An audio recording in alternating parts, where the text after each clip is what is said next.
You are listening to the Mother of All Talk Shows podcast with George Galloway.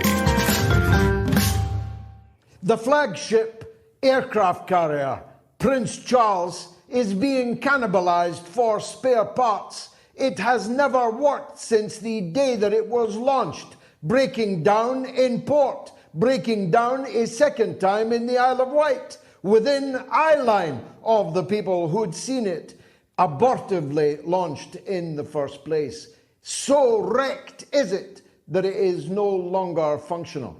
Well, sing hallelujah, because it will not be able to be sent by the so-called foreign minister of the so-called European Union into the Taiwan Straits in startling developments over the last 24 hours. The foreign minister, Borrell, has declared that China is our frontier, that Taiwan is not part of China, even though his own government, all the governments of the European Union, the British government, the United States government, and the United Nations consider it so to be. But it can't be if it is our frontier, and yet that is what he has encouraged European navies to sail in the Taiwan Straits. Now, I've said this before, some people don't like it. Some people in China don't like it. But if I was running China, I would sink these ships. These ships have no business in China's internal affairs. Taiwan is an integral part of China. What China does in Taiwan is as much its business alone as what the United States government does in Texas is its business alone. Actually, even more, because Texas was stolen by the United States off Mexico in the first place. I'm not even talking about a comparison with Taiwan or Puerto Rico. I'm talking about an integral part of the Chinese People's Republic. At least that is what all the governments of the world consider to be the case. And yet they ramp up and up and up the military and psychological pressure on China. And here's my guess: it will not end well for them, any better than it is ending well in the Ukraine.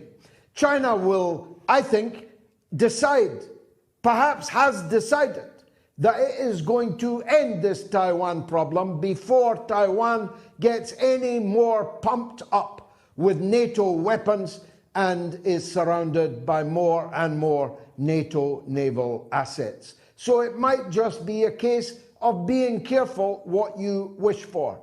I believe that China had no intention of taking back Taiwan into the motherland by force, but they may well be forced to do so if this continues. We'll see and keep it constantly under review.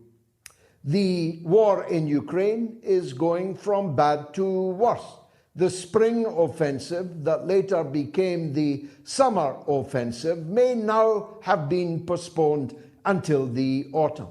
The truth is, despite all the huffing and puffing of NATO capitals and the chancelleries of Europe and North America, Ukraine is not in any position to take significant land back from the Russian forces that are now there in overwhelming numbers. And neither would the people of the territories now returned to the Russian motherland be prepared to accept it. That doesn't stop some of the stray dogs, like the government of the United Kingdom, constantly hyping for more. But Zelensky now, to me, looks a tired and beaten man, already on the deck chair on the beach of his next port of call, which may be Florida, may be Tel Aviv, may be both of them. But the war drags on, and the poor people of Ukraine are being sacrificed in what Robert Kennedy Jr. said this week was a proxy war. Kennedy is off and running with his presidential bid, and he's made a terrific start. He demanded the release of Julian Assange and the dropping of all the charges against him.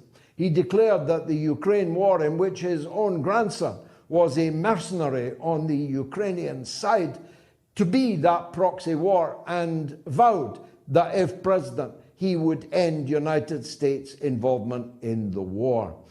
All very important when you consider the big issues that we are going to consider tonight. I make no apology for the fact that tonight is more or less all about America, more or less all about the CIA, and here is why. The world changed at 9/11. No one could seriously doubt that. Everything that we are now facing, we are facing as a result of 9/11, of the subsequent invasions of Iraq and of Afghanistan, the disastrous occupations of both those countries, the desire to put in power in Libya and then in Syria the very people who carried out the atrocity on 9/11 is something that historians will surely puzzle to explain to future generations. But if everything changed after 9/11 for everybody, then everybody has an interest in knowing exactly what happened on 9/11. How did it happen? Why did it happen? And who made it happen? This week, in journalism that would win a dozen Pulitzer Prizes, The Grey Zone and Kit Clarenberg, the investigative journalist, a countryman of mine, broke the news from court depositions in the United States that two of the hijackers on 9/11 were people working with the CIA.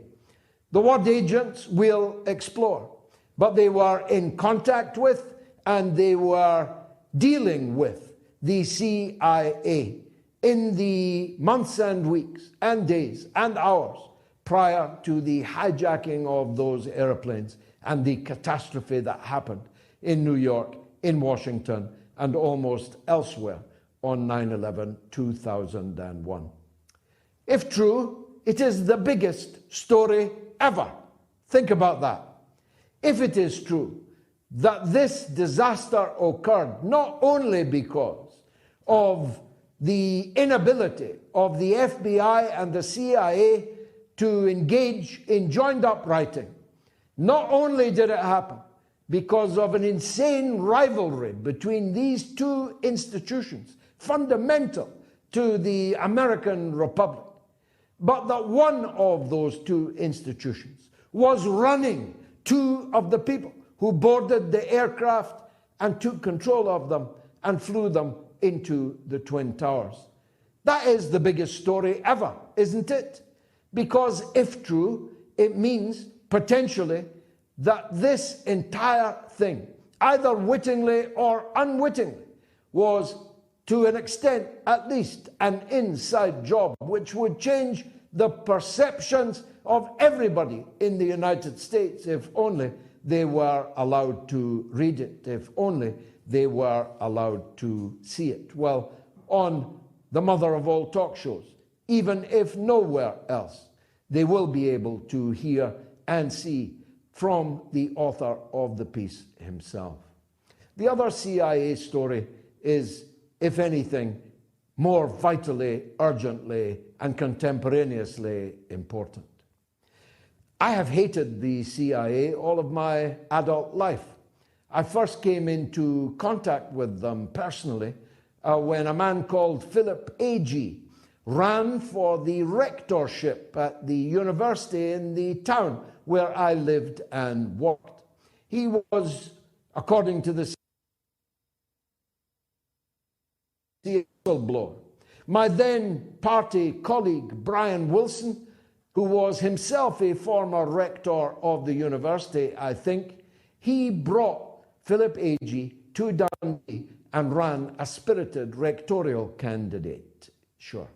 And I got to know a lot from Philip Agee about the inner workings of the Central Intelligence Agency. I then watched them in the many crimes that they have committed since I was 18 years old at the time. The CIA have committed crimes all over the world, but it is relatively new at least from the second half of the 20th century, that they began committing them on a significant scale in the United States itself. The CIA was the organization that President John F. Kennedy promised to shatter into pieces and scatter, just before they shattered his head into pieces and scattered his brain on November 22, 1963, which is the date, I believe, that the American Republic died. Kennedy's anger was caused by the emergence of the obvious truth that they had been lying to him about the Bay of Pigs fiasco, when mercenaries coordinated, paid for, and militarily assisted by the United States of America invaded and tried to occupy Cuba, were roundly defeated by the Cuban people and President Kennedy gravely embarrassed. The CIA killed John F. Kennedy, in my view. I believe they also killed Martin Luther King. I believe they also killed Malcolm X. I believe they also killed Robert Kennedy Sr. on his way, surely, to becoming President of the United States. That's a lot of very high crimes indeed in just one decade in the 1960s. And they didn't stop lying, cheating, stealing, and killing, and rigging ever since. Now, this week, a mild-mannered man called Morrill, not to be confused with the rabid dog Borrell, who is the Foreign Affairs chief at the European Union, revealed under testimony to the Security and Intelligence Committee of the US Congress that he had been tasked by Antony Blinken, now the Secretary of State of the United States of America, but then merely a head functionary of Joe Biden's presidential campaign, to spin the lie and organize a conspiracy to spin the lie that Hunter Biden's laptop was an act of Russian disinformation, knowing that to be untrue. In fact, everyone involved, including the FBI, knew that that was untrue from the beginning. And thus, a conspiracy to deceive the American public through the American media, legacy media, as well as the so-called alternative media, social media, because Twitter was up to its eyeballs at that time in this conspiracy. The Morrill CIA, he was then acting director of the agency. The Morrill CIA set about their job with gusto. They rounded up no less than 51 senior, many of them famous, 3 of them former directors general of the CIA, to go on the front page of every newspaper and every single news bulletin on every channel in the United States of America, to say that the Hunter laptop story was a piece of Russian disinformation and should be entirely disregarded. In fact, the New York Post, which broke the story in the first place, had its Twitter account taken down for persisting that its story was true. Many people had their accounts blocked on Twitter and on Facebook for insisting that this story was true. And in fact, it became impossible in the closing weeks of a presidential campaign to talk about, on mainstream media or on social media, a story of such grave importance that it cannot but have influenced the outcome of the presidential race in 2020. Because what was in Hunter Biden's laptop was not just utterly devastating in public relation terms about the crack-smoking, whore-using son of the putative president of the United States of America, but many more damning things than that. Many more damning things than that, including, but not excluding many others, the existence of a big guy, Mr. 10%, who had to get his beak into 10% of everything that was being earned where in Ukraine. The corrupt business enterprise of Hunter Biden in Ukraine had a Mr. Big. That Mr. Big may or may not have been Joe Biden, though it's difficult to see who else it could have been, because it transpires that Hunter Biden's business partner in Ukraine made dozens of visits to the vice president's office in the White House when Joe Biden was vice president and with plenipotentiary powers in the Ukraine. So if Joe Biden were to be revealed in this laptop story to have been on the take in Ukraine, to have been Mr. Big, the big guy in the Ukraine, if he were to have been revealed to have been corruptly, secretly, undeclared, receiving vast subventions of money from an Eastern European country, wouldn't that put a different coat of paint on subsequent events between the United States and Ukraine? But that never had the chance to happen. Mueller was very honest.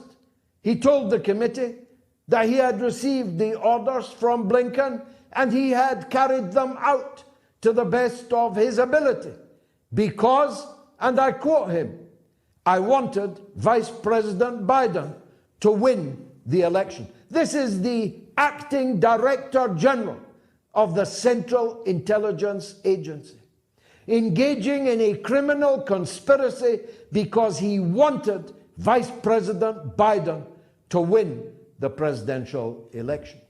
Thus, this week, it can be safely concluded that the 2020 presidential election was stolen. Maybe, brackets, maybe, not in the way that Donald Trump alleged, but that it was stolen is now clear beyond any reasonable contradiction. It was stolen by interference in the American electoral process, not by Russian intelligence, but by American intelligence. We'll be talking to the one and only Chris Hedges about that and much more. Get your seatbelts on. Told you it was going to be a bumpy ride. This is the mother of all talk shows. You are listening to the Mother of All Talk Shows podcast with George Galloway. Now we've got a poll running. My goodness. I've never seen a more one-sided poll, but you might still want to vote. 13,000 people have voted already and the show has only just begun. Is the CIA a force for good or evil? On Twitter, where 1,536 people have so far voted, 6% say it's a force for good, but that's as good as it gets for the CIA. 94% a force for evil. On YouTube, where 1,103 people have voted so far, 4% say it's a force for good, 96% say it's a force for evil. On Telegram, always the most perspicacious of our pollsters, it is 1% good, 99% evil. And on the YouTube community poll, where 9,700 people have so far voted, it is 3% good, 97% evil. Now, if it was a fair and just playing field, we'd have 2 Pulitzer Prize winners on the show tonight. As it was so far, we've only got 1, that's Chris Hedges. But my first guest would definitely win it. To call him an investigative reporter is like calling Ronaldo a footballer. He is the best investigative reporter, certainly working within the British Isles at this point in our rather shrunken history, to be fair. He is Kit Clarenberg of the crack outfit, Grey Zone News. And without him and without them, we would be so much worse off in terms of knowledge. Kit broke the story about the possible CIA engagement of two of the 9/11 hijackers. I'm glad to say he joins us now. Kit, welcome to the show. For those that haven't yet read your piece, and that will be most people because the story has been suppressed basically by the so-called mainstream media. Summarize what you found, please. Sure. So this is based on a court filing which was released by the Office of Military Commissions, which is overseeing the trials of 9/11 defendants like Khaled Sheikh Mohammed, the alleged mastermind. But yes, in effect, it vindicates and confirms and expands upon long held suspicions about the CIA's relationship with two hijackers, at least two hijackers, al-Hazmi and al-Midar. They entered the US on multi-entry US visas, which they probably shouldn't have gotten in the first place. They were under heavy surveillance by the CIA, an elite unit within the CIA known as Alex Station. Which was set up in 1996 specifically to track al-Qaeda and Osama bin Laden. And it was a joint effort between the CIA and the FBI, although the FBI were prohibited from sharing information gleaned by the unit without authorization. So they entered the US, which shouldn't have happened. The FBI representatives within Alex Station demanded to tell the Bureau that they were there, and they were overruled and told it wasn't their jurisdiction. Immediately upon arrival within the US, they made contact with this rather shadowy, mysterious figure called Omar al-Bayoumi, who appears to have been a Saudi intelligence agent. And he very quickly helped Midar and Hazmi get an apartment, and he gave them thousands of dollars, and seems to have had multiple contacts with them in the months leading up to 9/11. The most curious, striking aspect of the filing is the detail on the extraordinary level of protection provided to these two men by Alex Station. The FBI was repeatedly rebuffed in its attempts to tell headquarters about this rather disturbing development. But not only that, they sought to misdirect the Bureau and gave them misleading information, refused to answer basic questions. It raises the very obvious question of whether these two hijackers, if not others, were working for the CIA in effect on the day of 9/11 itself. Now, these two individuals had attended the summit of Al-Qaeda in Kuala Lumpur, a summit which had been copiously photographed by the CIA. Everyone who attended it, in fact, it was even recorded. I don't know if it was the audio that didn't work or the visual that didn't work. One of them didn't work, but they had audio or visual of everyone who attended it. And yet they were still allowed to make use of the visas that they got in extraordinary circumstances and fly to California. What would be an innocent explanation of that? There is none, whatsoever. I mean, I think it's worth underlining the context here. Throughout 1999, that the national security officials within the US were extremely worried about large-scale terror attacks in the US because they felt it would be extremely easy to do. They used the phrase that all the lights were blinking red, and these fears came to pass with the Millennium Plot in California itself. I mean, what could be a greater reason for preventing potential terror suspects from entering the US than a large-scale plot being foiled mere weeks before these two arrived. It must be said that suspicions about Hazmi and Midar's relationship with the CIA are long-standing. They have been voiced by, of all people, Richard Clarke, who was a White House national security advisor under Bill Clinton, who was summarily and almost immediately demoted upon the Bush administration taking office in January 2001. He records how he continued to have high-level meetings with CIA officials throughout 2001, and the issue issue of these two hijackers never ever came up. Al-Qaeda was discussed at these meetings, but no, he was never ever told. If at any point, I mean, there was no attempt made by the hijackers at any point to cover their tracks. I mean, some of their neighbors recall how they got no furniture and they sat on mattresses all day playing Flight Simulator, and at night sometimes they would be picked up by limousines. And at one point they were living with an FBI informant. I mean, it's really quite extraordinary. It's the stuff of a movie, really. And so, yeah, there is no innocent explanation. I mean, at best you could say, well, in order to gather intelligence on Al-Qaeda, they were allowing these people to move around and act with impunity. But then why would you not tell the FBI? That doesn't make any sense. Moreover, why would you actively misdirect the FBI? There was something deeper and darker there. I'm absolutely sure of it. You say it would be the stuff of a movie. In a way, it was the looming tower, which I found profoundly impressive, powerful. Of course, tell some of this story, but without the knowledge that you have unearthed.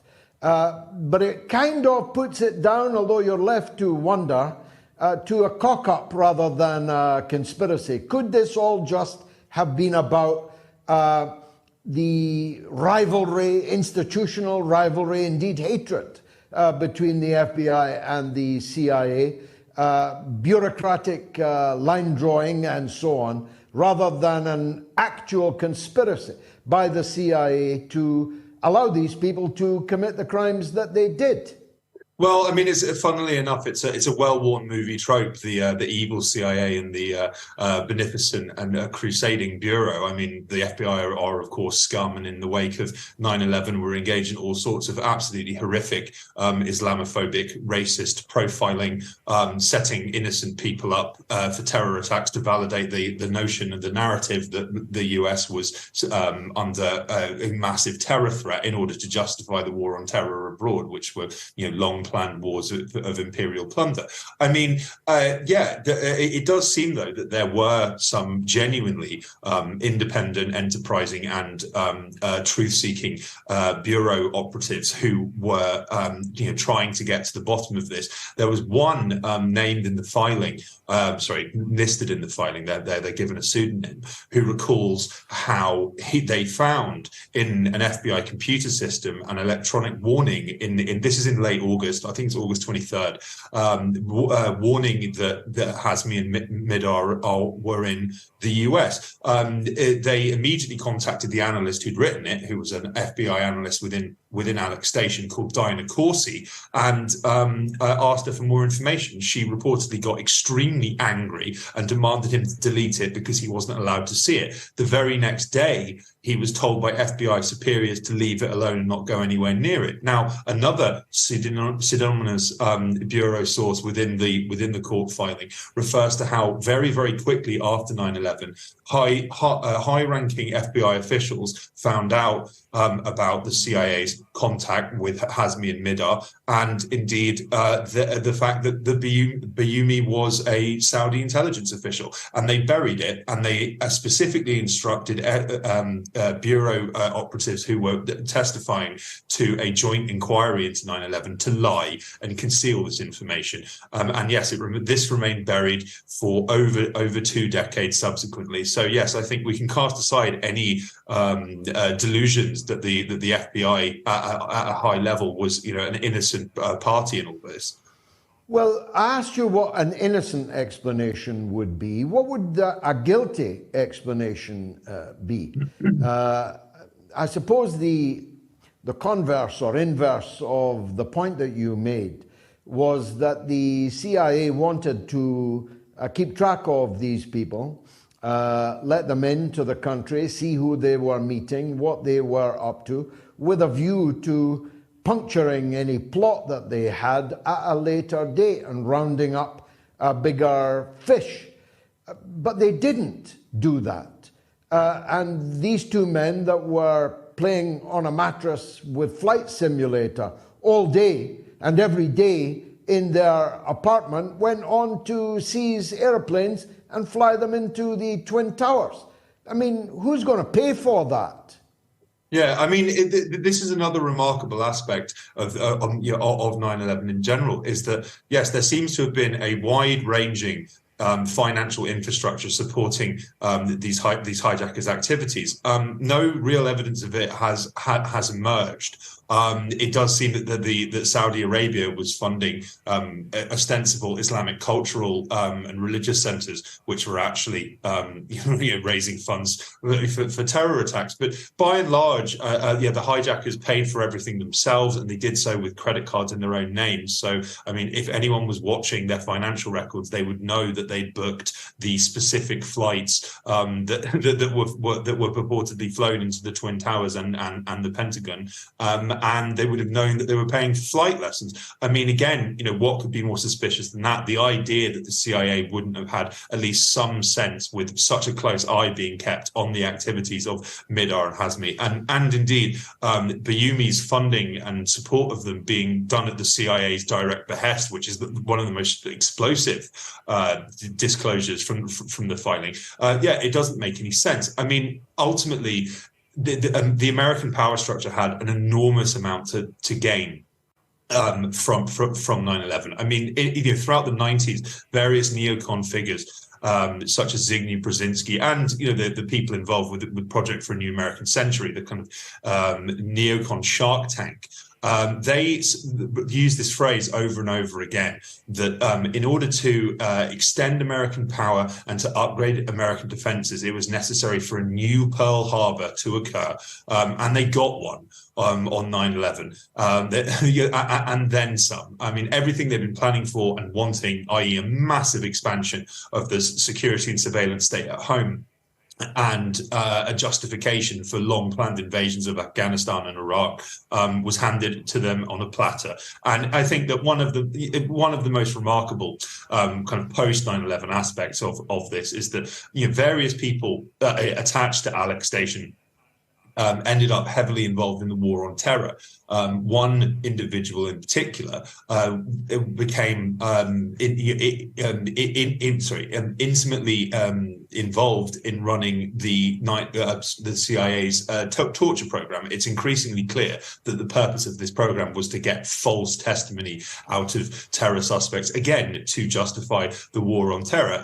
The CIA, quote unquote, on intelligence that Iraq was linked to 9/11 came from a torture victim, and they knew very, very well that he'd given them false information, but they passed it on anyway to justify the policy. Now, if you are a member of Alex Station at any level, let alone at the higher reaches, which where the people involved in the torture program were, you are a prime suspect in 9/11 by definition. But then you would go on to be the chief interrogator of the purported suspects. I mean, it gives a whole new meaning to that well-worn idiom of a fox guarding a chicken coop.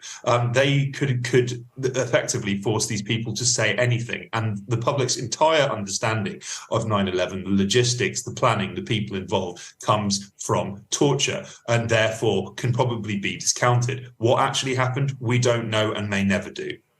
Well, that's certainly the darkest interpretation, but all of the evidence is leading in that direction. That some, at least, in the national security state in the United States wanted some kind of Pearl Harbor incident.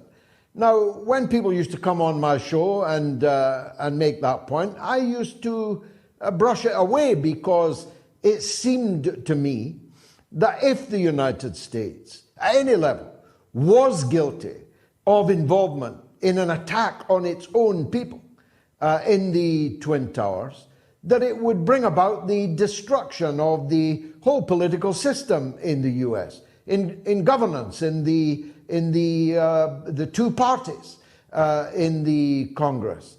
I used to think it simply incredible, literally incredible, that the US could have been involved in this attack on 9/11. But the more that we discover from efforts such as yours, it begins to be inescapable that at least some in the security state actually wanted something like this to happen. Indeed. And I mean, you've got to bear in mind that one of the most striking aspects of 9/11 that's never ever talked about is actually how staggeringly low the death toll was. I mean, it's the largest death of US citizens since the Civil War. And, I mean, it was a tragedy, of course. But, I mean, the World Trade Center was effectively a vertical city. It had hotels in it with hundreds and hundreds of rooms. It had restaurants, all sorts of tourist areas. It housed about 100,000 workers from, all sorts of major, finance and tech firms. It attracted well over 100,000 tourists every single day. And it was thought for at least a year, if not longer, after the attacks, that the deaths had been in the tens of thousands. Actually, it was just over 3,000. Okay, so one of the reasons for that was the plane struck very high, and they struck before most people had gotten to work at 8:45. I.e., 9 a.m. would be when people start arriving to their offices and when tourists start arriving. So, a few floors lower and a few hours later, you have tens of thousands of people who aren't getting out. In the Pentagon, 20,000 people were in the building. The death count was 189.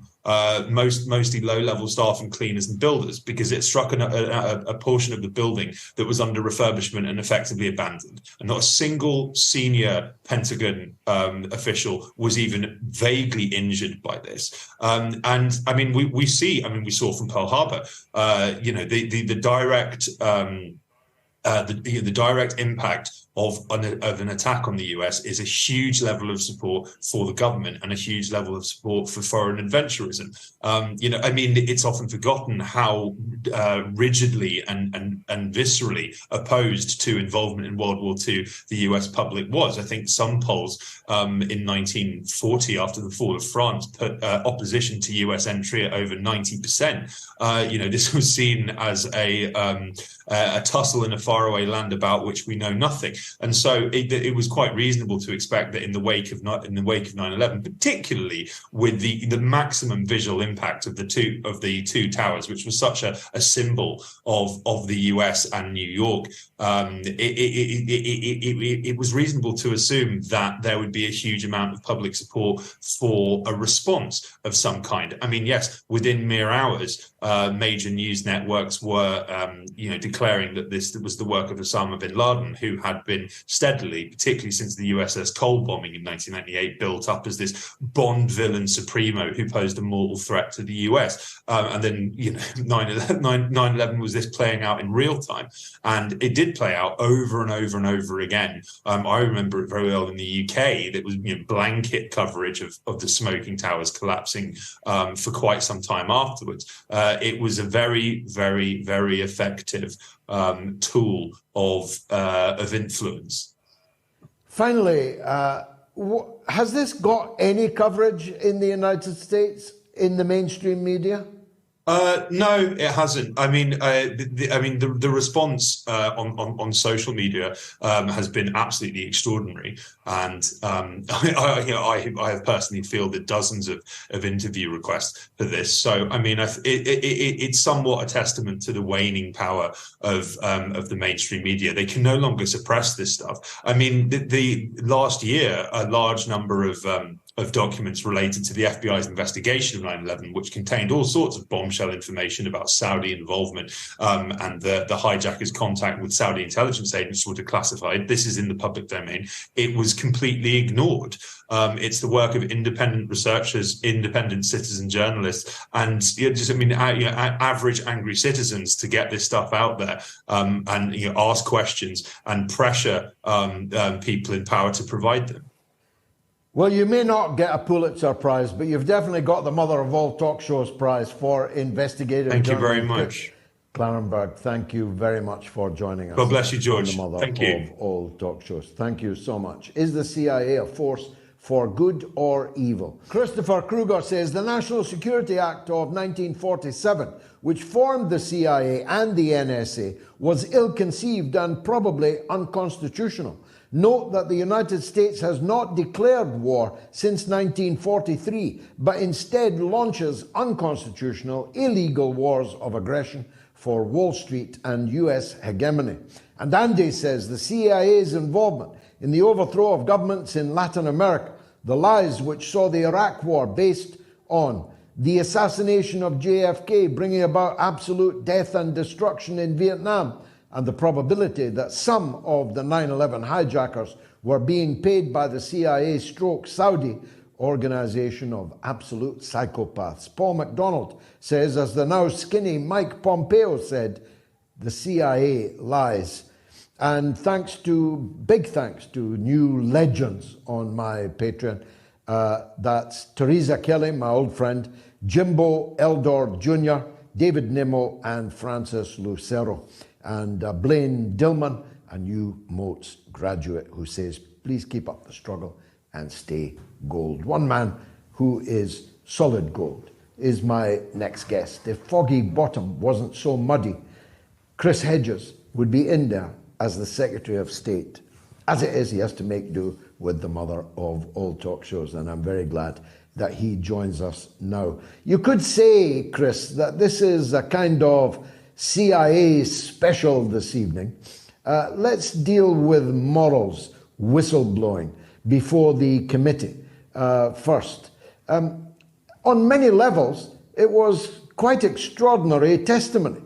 He openly stated that he had done what he had done for the obvious reason that he wanted Vice President Biden to win. In other words, he wanted to defeat the incumbent president. But more importantly, that the man who told him to do what he then did was none less than Antony Blinken, the usurper, who's in your chair at state right now. What did you make of it? Yes, it was a fascinating moment that we caught three different moments in that testimony where we're talking about the letter signed by 50 intelligence or former intelligence officials claiming that the Hunter Biden laptop was Russian, had all the hallmarks, I think was the word, of Russian propaganda. But it just shows, I think, was just a brief glimpse of how the establishment organs, including the CIA, worked along with Silicon Valley and most of the press to ensure that Biden was elected over Trump. I'm not a Trump supporter. Indeed, I'm quite critical of Trump. However, he challenged the monolithic power of that deep state, and it has brought back into power people like Blinken, Sullivan, the National Security Agency, and et cetera, all of Victoria Nuland, who serves Republican or Democrat, it doesn't matter. So they're back in control, and this was just a brief window into how they operate below the surface, where most of us, of course, can't see. Well, of course, the press has the right to be biased, has the right to want one candidate to win rather than another. But this was a conspiracy, wasn't it? Because these people knew that the laptop was not Russian disinformation. They knew, because the FBI had had it for an entire year, that what was in it was true. Well, and they also knew that Trump wasn't a Russian agent. It's lie upon lie upon lie, which began almost immediately when Trump was elected. And this was just one more example of how the public was being spun. With the idea that Russian bots or, Russian agents were somehow distorting our political system. And this is a way to avoid dealing with the grotesque social inequality and suffering that's been visited on the country by deindustrialization, furthered by both parties, the permanent war, furthered by both parties. And it just is a kind of classic deflection away from where the real malaise lies. And that malaise is the kind of seizing up of our democracy, the seizure of control of all of the institutions, including the press, of course, that should work in a functioning democracy, and making them completely subservient to the billionaire class and corporate power. And that's true with both parties. But the CIA, I mentioned in my introduction my early 18-year-old meeting with Philip Agee, the runaway CIA agent, whistleblower we'd now call him.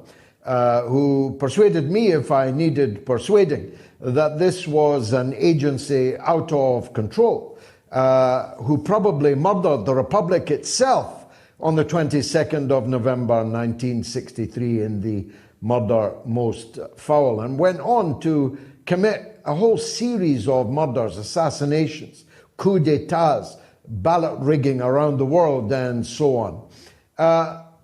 Surely someone is capable, or at least willing, to try and bring this hydra-headed monster under control. This is St. George's Day. St. George slew the dragons. Who will slay the dragon of the CIA?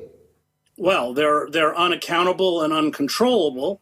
The CIA always functioned as both an intelligence gathering arm and a clandestine paramilitary force. It's now primarily a clandestine paramilitary force that engages in torture and black ops and runs black sites around the globe. And people within the centers of power that attempt to confront them are dealt with very ruthlessly. If you go back and remember, Feinstein tried to do the report on torture, and even she came out quite ashen in that final press conference because all of her computers were hacked. They denied the information. They carried out all sorts of threats. So to take on this institution I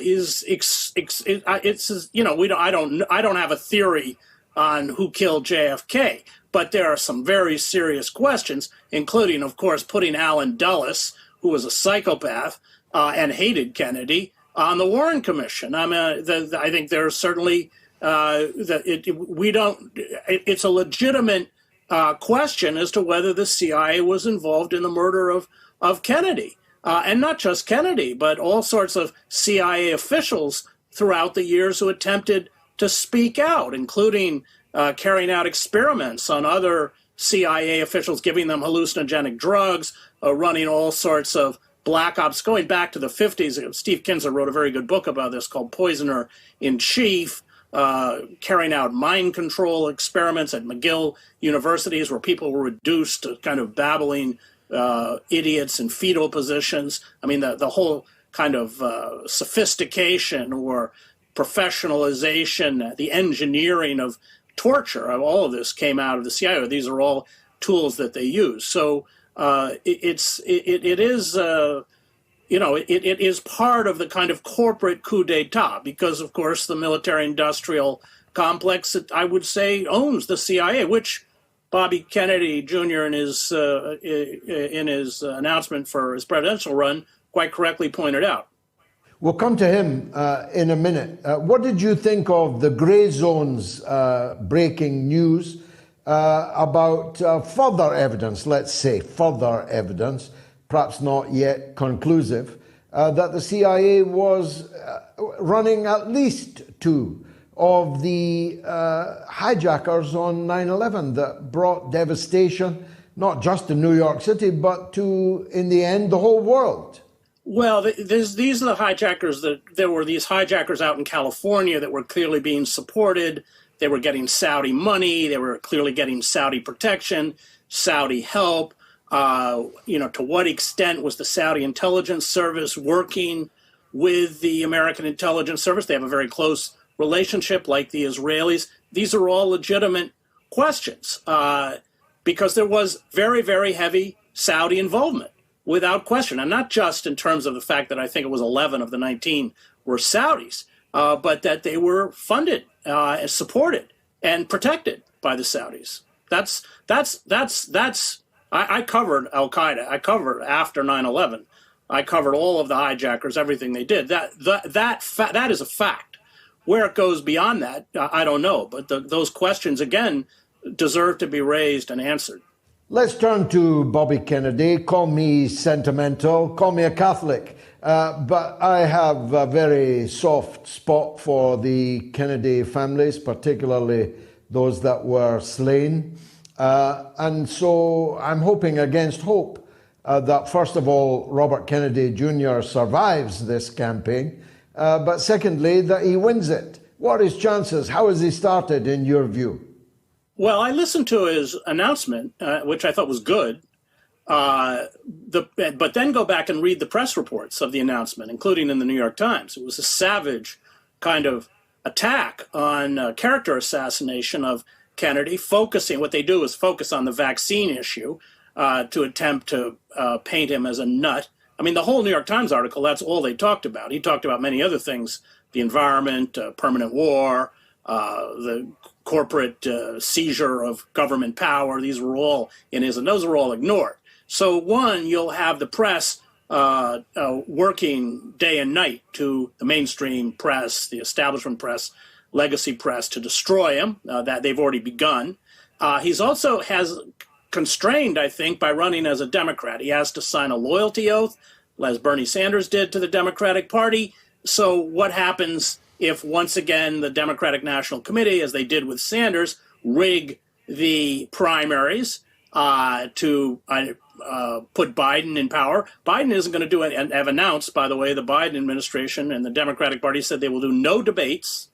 And the Democratic National Committee has already come out and endorsed Biden. So he's going to have the Democratic Party establishment against him. The press is going to paint him as a kind of kook, a figure of ridicule. Dennis Kucinich announced his. Dennis is a good friend of mine. I like Dennis very much and admire him. But they did the same thing to Dennis, and so it's going to be a real battle. And the question is, if he's not the nominee, does he then do what Sanders did, which is essentially tell those people who supported him that they should vote for Biden? I hope we don't go down that black hole again. What's that great line from Samuel Johnson, the triumph of hope over experience? We've seen twice now in the Sanders campaign how vicious and underhanded the Democratic National Committee is. And remember, Biden is a very weak candidate. He's polling neck and neck. In some polls, Trump is ahead. He clearly has cognitive issues. The things he reads off his teleprompter, he just keeps reading, turn right, turn left, this kind of stuff. He's clearly not all there. And so they know they have an extremely weak candidate that they're going to put forward. And so I think the tactics will be, brutal and ruthless, perhaps even more ruthless than when Sanders was running. And if Bobby gets any traction, all of those forces are going to conspire against him. It's not either or, though, is it? You can run for the Democratic nomination and then announce a third-party candidature. If you violate the loyalty oath. Remember, Trump refused to take the loyalty oath, which is probably what Kennedy should do. And maybe he will do that, but that would be the right tactic. But once you take that loyalty oath, you kind of are beholden. Yes, that's right. He could not take the loyalty oath and run a third-party campaign. Remember, how much infrastructure he has, how much money he has. He's never run for political office before. I've worked with third-party campaigns going all the way back to Nader. I was Nader's speechwriter and have not voted for a Democrat since 2000. But I've seen how effective they are in marginalizing, discrediting, and silencing third parties. Howie Hawkins, who's a great labor organizer, was completely blanked out. He got less, he got less focus or less attention than Jill Stein. I mean, Jill Stein largely got attention because they were demonized her, like they did as they demonized Nader. Yeah. So he's running into a buzzsaw.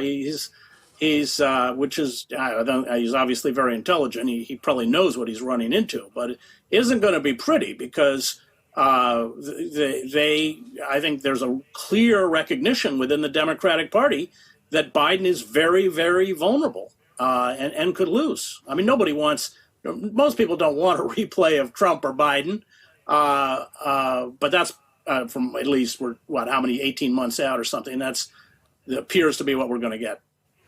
So that presupposes that no one else. What about if Kennedy's candidature proves to be a stalking horse for someone else to enter the race? Because there cannot be a Democrat alive outside of the White House bedroom who thinks that Joe Biden can survive another bruising election campaign, avoiding everyone, avoiding debate, and then serving 4 years. I mean, at the end of 4 years, how much will he drool at the end of another 4-year term? Mightn't there be a third candidate? I mean, the Democratic Party will work very hard to make sure there isn't, certainly among the establishment ranks, they won't see a third party candidate. They'll crush it. This is what, of course, Obama's role was essentially to shut out all the other candidates to make sure that Biden, who at the initial, remember when Biden began the campaign, he had no traction at all. So they will intervene to pressure and push out candidates, certainly within the Democratic Party, that might challenge. I don't think we're going to see a lot of challenges because they can't afford it. And I expect that they are going to be quite rough with Kennedy. It's going to be very, very nasty, and the press is going to play its part once again. And they're going to seize on tangential issues to essentially shut out his main message, which is correct, and that is that we've undergone a kind of corporate coup d'etat in slow motion. And that fusion of government and state power is now absolute. I mean, that really is his main campaign message, in which he seeks to break apart. But that message is going to have a very hard time getting out. I take all of those points, of course, especially coming from you, but that's what they tried to do with Donald Trump, and it didn't stop him winning. Yeah, but Trump played to a different constituency. That's the difference. So you have the Democratic liberal elites, educated, liberal, urban elites that essentially control the Democratic Party. And so what they are driven, of course, by fear of any disruption of this system. So they are going to get solidly behind Biden. This isn't an ideological battle. It's a battle where they are going to cling in every way they can to the privilege and power and position they have, both economic and political. That's the difference. Whereas Trump was appealing to the disenfranchised, legitimately disenfranchised, those through deindustrialization and the slashing of austerity, or slashing of social programs, austerity, destruction of welfare, when 70% of the original recipients on welfare, this was done by Clinton, by the way, were children. So it's a different constituency, and Trump gives expression to that, I would call it legitimate rage on the part of the disenfranchised. That is not the power center of the Democratic Party.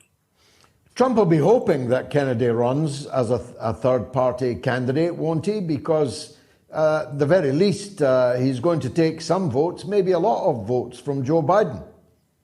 Yeah, that would be... I think if he runs as a third-party candidate, he's obviously a far more attractive candidate than Joe Biden, and splitting that vote, which is already it's already virtually even, would be devastating to the Biden campaign. Which is why, of course, they will be so virulent about trying to bring down Kennedy as quickly as they can.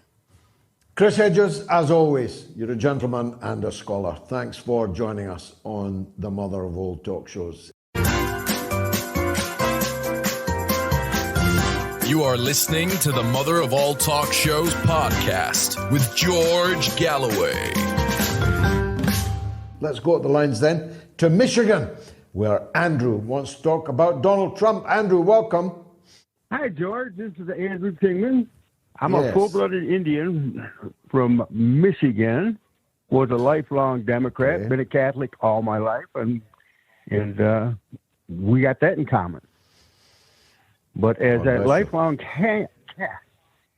Democrat, I could not vote for Hillary Clinton.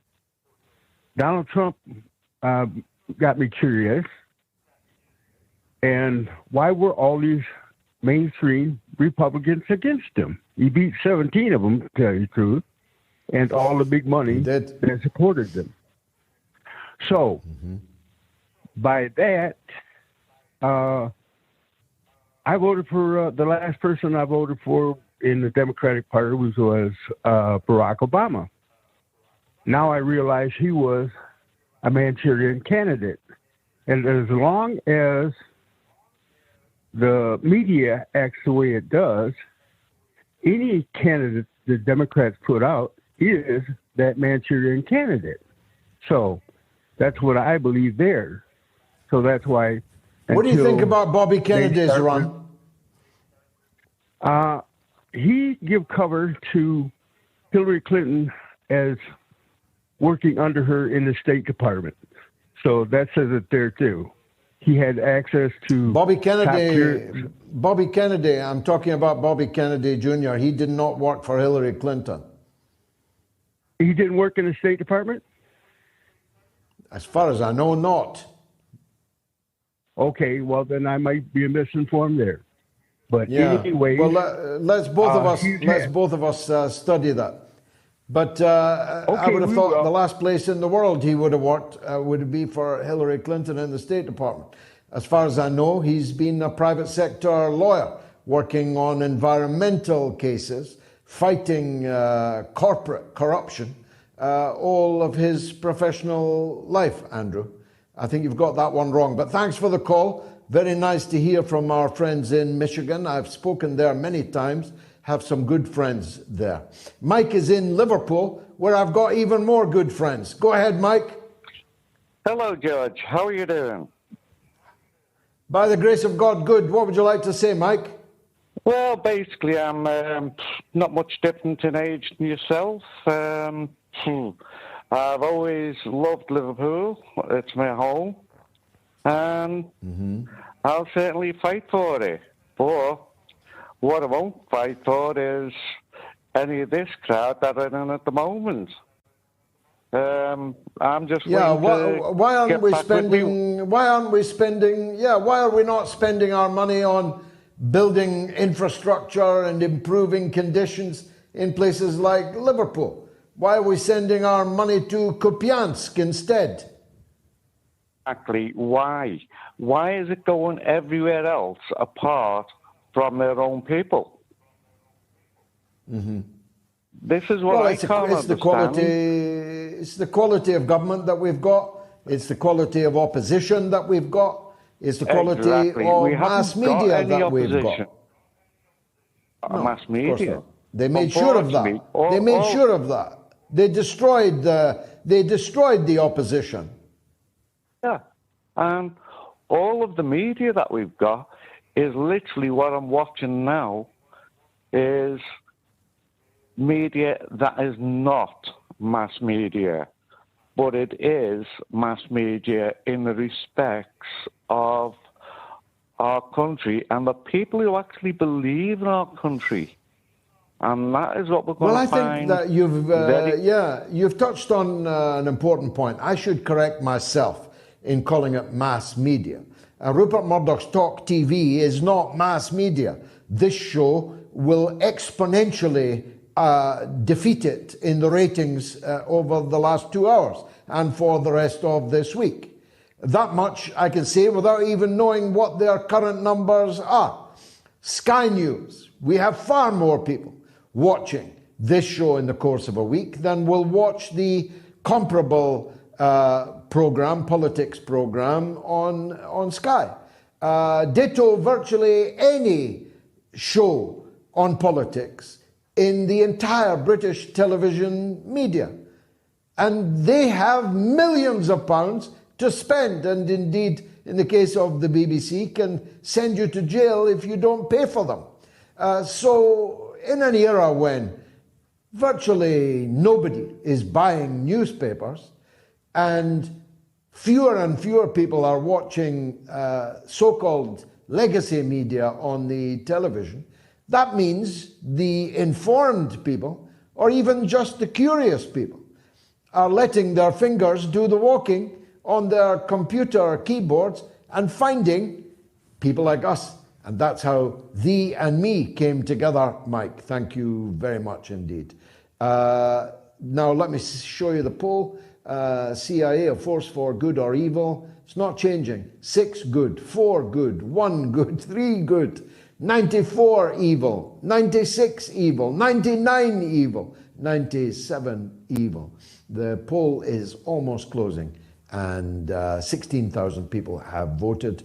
If you want to record your point of view, get it in now. JV Manila sends 275 Philippine pesos. That's a very handsome donation. £35.58 that works out at. The CIA is a force for good, but only in the movies. I'm quite sure you won't find the likes of Jason Bourne in that lot in real life. All the best to you, Gayatri, and the family. Thank you. God bless. Roar Axdal sends 25 Norwegian crowns and virtually always does. Roar, I'm very grateful to you. Karim Al-Nashi, again, every week, £4.99. Thank you, Karim. Shannon Fontaine, £2. Daniela Modus Cutter, a good friend and patron of mine, £2.99. John Kelly, £5. Money for Moats and not the BBC. I want truth. Thanks, John. And Bob Jones sends $10. Bruce is up early in Adelaide in Australia. Better put him on. He wants to talk about Sudan. Go ahead, Bruce. Yeah, just briefly, George, how are you? By the grace of God, good, thanks. Go ahead. Oh, 2 or 3 days ago, about, I'll say 3 days at the most, Biden was on the phone to the leader of the rebel party in Sudan and offered whatever help he could. I noticed that today on the YouTube that the American personnel, defence personnel, have arrived in Sudan in relation to the disturbances over there. I guess we'll see more of that disturbances in the Middle East as the US become or try to unsettle the whole situation, because they spend $320 million annually budget to sponsor disturbances around the world. I was just going back in relation to what happened in Australia 2 or 3 days ago. Our Reserve Bank of Australia was governed by an independent body, and that's all been cancelled now, and it's now the independent body will only meet the Reserve Bank. Oh, we've lost Bruce in Adelaide. That's a great pity. Let's try and get him back and go on to Joseph in Corby in England, who wants to talk about Diane Abbott. Go ahead, Joseph. Yeah, I wanted to ask you about Diane and the whole situation, how the media is reacting to it. Do you get that? Yes, well, for people who don't know what we're talking about, Diane Abbott is a former leader, shadow cabinet member in Jeremy Corbyn's leadership. She's a black woman. She entered Parliament at the same time as me, was a friend of mine for a long time, no longer. And she's in hot water over a letter that she wrote in the Observer, which she has apologised for, but that has not stopped Keir Starmer suspending her, and I presume later to withdraw the whip from her, and that'll be her and Corbyn both out the door. That's what you're calling about, Joseph. What's your take on it? That's like a follow-up question, because you know how whenever old Labour gets in trouble with new Labour, so to speak, it's always about like Jews or Israel or something related to it. And I was wondering, like, how. Well, how my problem, Joseph, is I have not, because I'm not in England and you can't read letters in the Observer online. At least I've not been able to find it. The letter that she wrote raises a number of questions, all of which demonstrate her utter stupidity. The first is writing a letter to the Observer in the first place. Who reads the Observer and who reads letters in the Observer? And who's stupid enough, in the context of the last couple of years, the last 5 years, stupid enough to write a letter to the Observer which appears to minimize racism against Jews? Now, I haven't seen the letter, so I'm conscious that I may be doing her a disservice. But so far in what I've said, I'm not doing her a disservice.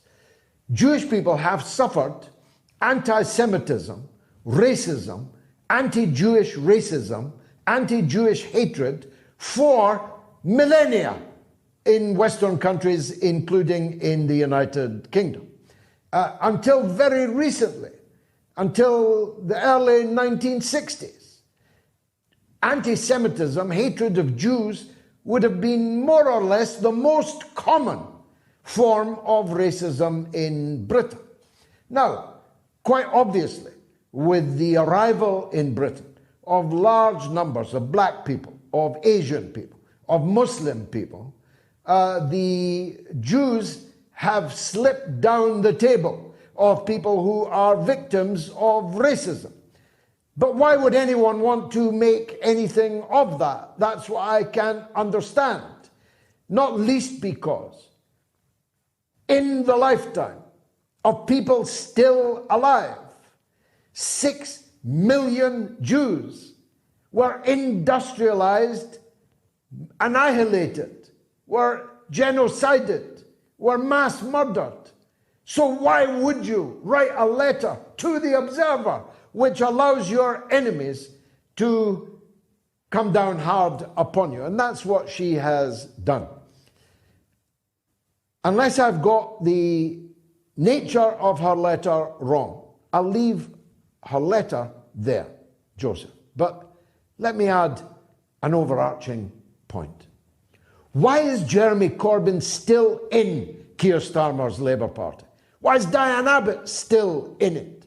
Why is anybody who is a socialist still in a party that is self-evidently seeking any and every opportunity to root out and extirpate anybody who was associated with the very brief socialist period of Jeremy Corbyn's Labour Party? What is this? Masochism? I mean, do you enjoy the pain? Do you enjoy the suffering? Why would you continue to ask people to vote to put Keir Starmer into Downing Street, which is looking less and less likely in my humble opinion? Why would you do that? Why didn't Jeremy Corbyn, when he was at the height of his powers and popularity, walk out of the Labour Party and bring perhaps 100, maybe 200,000 people with him? Why not? Is he waiting until there's nobody left to follow him, out and standing only as an individual? That's just stupid. And I'll go further. It's cowardly.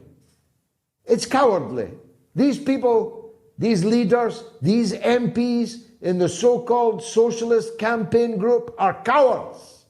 They're not prepared to do, as I did, stand outside the Labour Party, fight the Labour Party in elections, and defeat the Labour Party in elections, as I did not once but twice, because they're not prepared. They'd rather keep their salary, which Diane herself once described as a good job, clean, no heavy lifting, decent wages, warm in the winter time.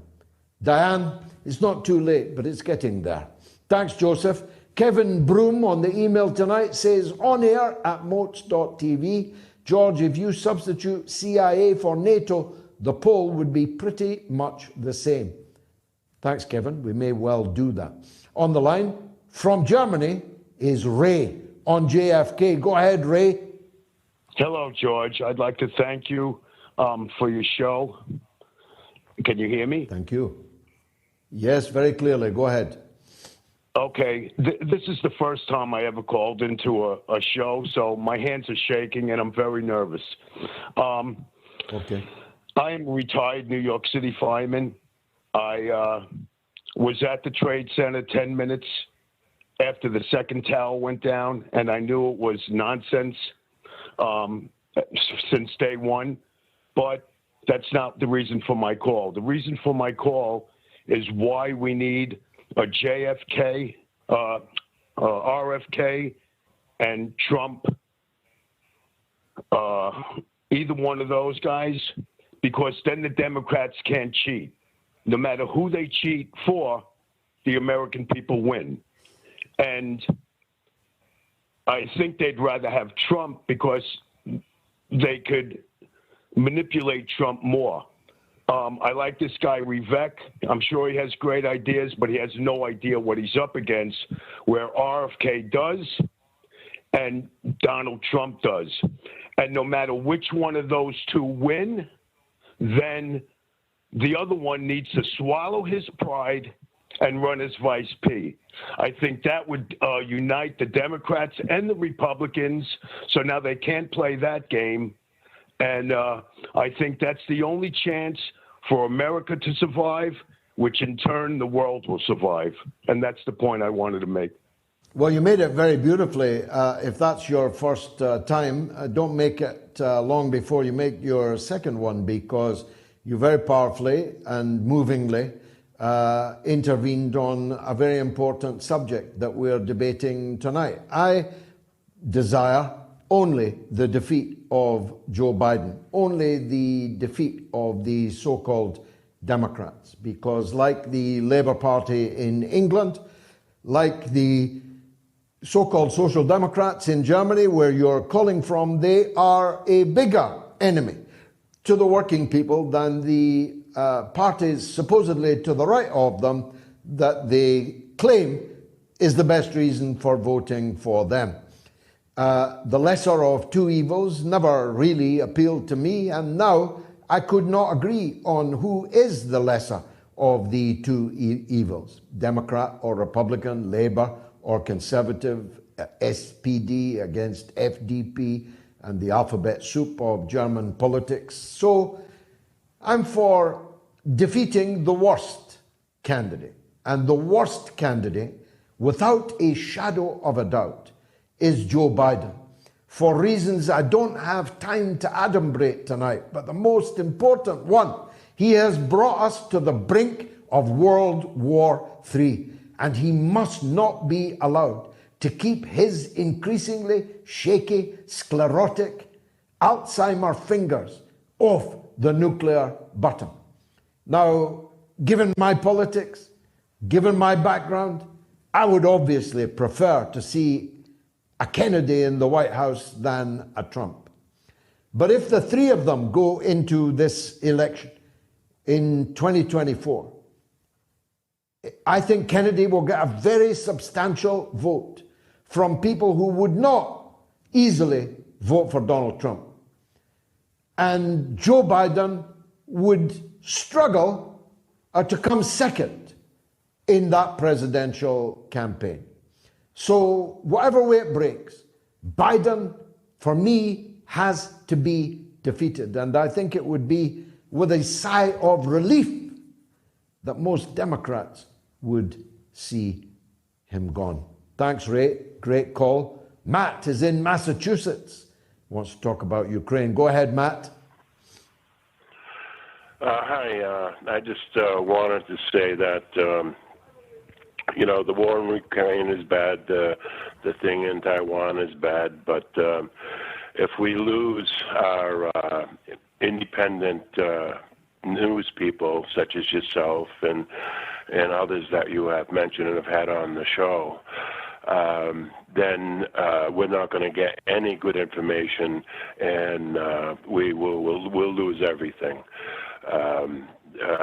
With this Redact Act goes through, along with the central bank money, then they can say, well, that's misinformation from England. We're going to block any money going to any of these people, and they can just shut it right off. So the freedom of speech and the freedom to tell the truth is, I think, the most important war that we have to win to be able to win the others. I agree with that very much, Matt. It's the First Amendment for a reason. Without free speech, you don't have democracy. And if you don't have democracy, you don't have the claimed legitimacy that your state runs on. The United States would cease to be a democratic country if it destroyed freedom of speech, and in so doing destroyed the First Amendment of its own constitution. So we must fight that. But this is 2023, and soon it will be 2024, and we still have hope of changing things. And because it's 2023 and not 1993 or 2003, it is not possible to shut down the internet. We will find a way to bring the truth to people. And as long as God gives me breath, I'll continue to do it. And after me, I have, by the grace of God, 6 children and a young wife. And they'll continue to bring you the mother of all talk shows, even if I suffer some terrible fate. Thank you, Matt. God bless you. Heath is in Florida on 9/11. Go ahead, Heath. Thank you, George. Great show as always. I've lived in America 20 years. I'm a citizen here now. And in 2001, I was living in Los Angeles when the attack happened. And at the time, I agreed with my wife, let's not go to the cinema anymore, because as a terrorist organization, I thought that cinemas and the Hollywood film industry was a really natural target because it was worth $6 billion a year. But over time, I started to get suspicious because nobody ever attacked the infrastructure of the Hollywood industry. And then a couple of years later, I started to do some of my own research. And it was into a company called the Ace Elevator Company. And what I found, there's a lot more sort of conspiratorial materials online now. But at the time I did it in 2004, 2005, I could not get much information except for the fact that after the 1993 attack on the World Trade Center, where a bomb went off in the basement, they replaced the company that was servicing the elevators. And now it's generally well known that for several months prior to the collapse of the towers in 2001, there was extensive work going on, and the Ace Elevator Company had the contract. And what I found out was that I couldn't find anything else about that company, and it was quietly liquidated, I believe, somewhere around 2004, 2005. But I couldn't find any information on the company, the board of directors. But now if you start to research that company, you'll see that there are people that worked at the company who are suspicious of who was then brought in to work at the company towards the end of the 90s, early 2000s. So I actually think that could be, that's a canary in the coal mine as to how they would have brought down those towers from inside. Thanks. Well, I've no idea about the Ace Elevator Company. I don't want to get into a Dominion Fox News type legal battle. So let me say, if Ace Elevators are still out there, they're welcome to call the show and rebut the implied criticism of their conduct, to say the least, in that call. But it's very interesting, Heath. I'm sure everyone is now Googling Ace Elevators. It just goes to show that the case for a new 9/11 commission is unanswerable. There are too many unanswered questions. Let's have a new and proper 9/11 commission. And Donald Trump should make that one of his campaigning pledges. And so should Bobby Kennedy Jr. The last few super chats now. Nobody sends $7.77. Man must change or die. There is no other course. The world teacher, aka the Christ, Maitreya, Buddha, Imam, Mahdi, Kalki, Avatar, Messiah, etc. And Nidjus sends £2. God bless, getting closer to the truth. Keep it up.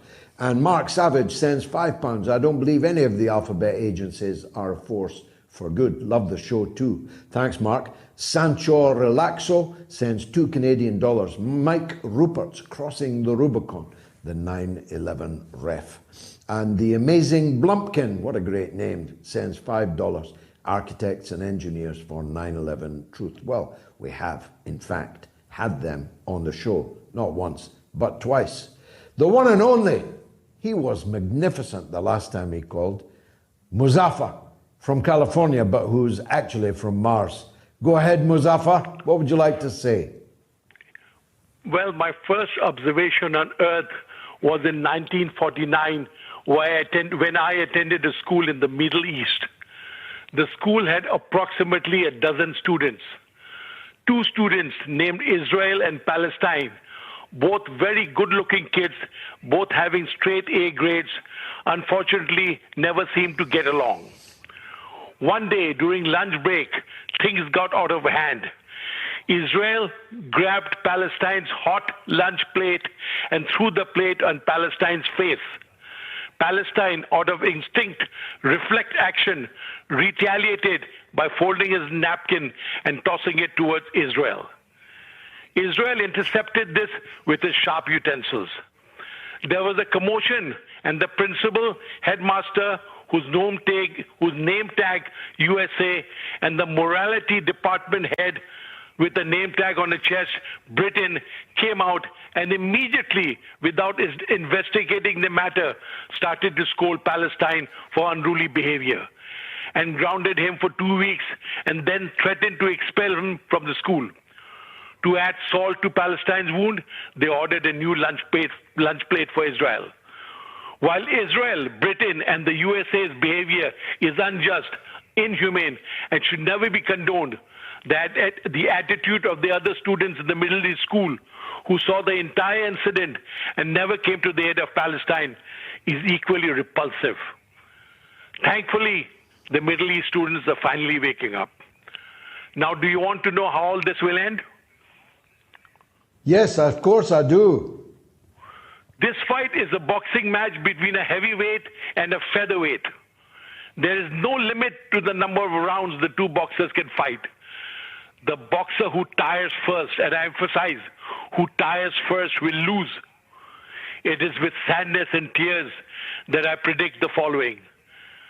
The Israelis will get tired of killing the Palestinians before the Palestinians get tired of being killed.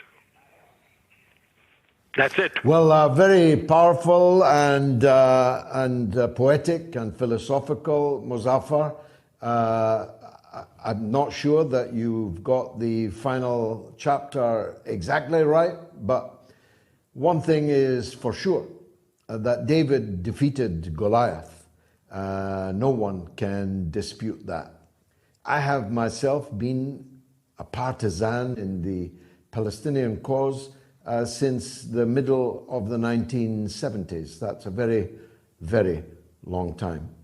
I first visited the Palestinian refugee camps in Lebanon with the editor of this show, Ron Mackay. That's how long we have been friends, in 1977.